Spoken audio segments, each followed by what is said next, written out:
Good morning and welcome to the Monongahela National Forest, where we've been staying the last couple of days.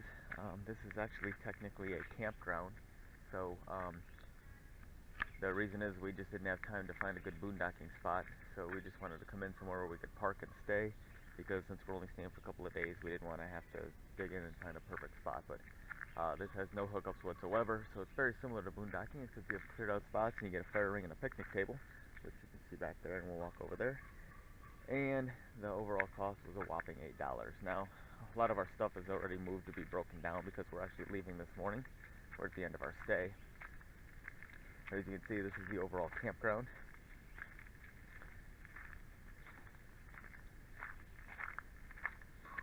And there's a hook there. Of course, I'm pretty sure that's for hanging stuff above the height of bears. I'm just not used to seeing something for bears that short, because we're used to camping in the west where the bears are much bigger. So I assume that's for these little cutie eastern bears. Back here we have a trail. It's very wet this morning, so I'm not going to walk back there. The trail goes right through there, and you almost can see it, but quite can't. But there's a stream, a fast-running stream that the kids got to play in the last couple of evenings, which they've highly enjoyed. As I was saying, we chose this area in the National Forest here because we're close to Snowshoe Bike Park.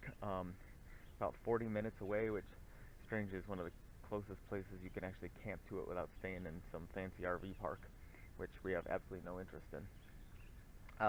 So yeah, we brought the rig down to sleep here in we rode park. A friend of mine who was riding with us, his wife watched Lakin while the rest of us rode. Liam rode on and off on his Woom 4 20-inch bike.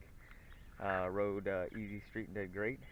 And we rode together for a bit before he went out and played on the playground with Lakin. And I was able to sneak away with the fellas and ride some big trails in the Western Territory, and which was a blast for a short time.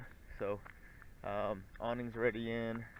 We haven't started to tear down the rest of the camp. We tore down all the external camp stuff, but we have not started to break down the trailer yet, which will come next. And then we'll be on the road and back to Ohio, where we'll immediately install the new inverter, because the old one had a bad case of infant mortality.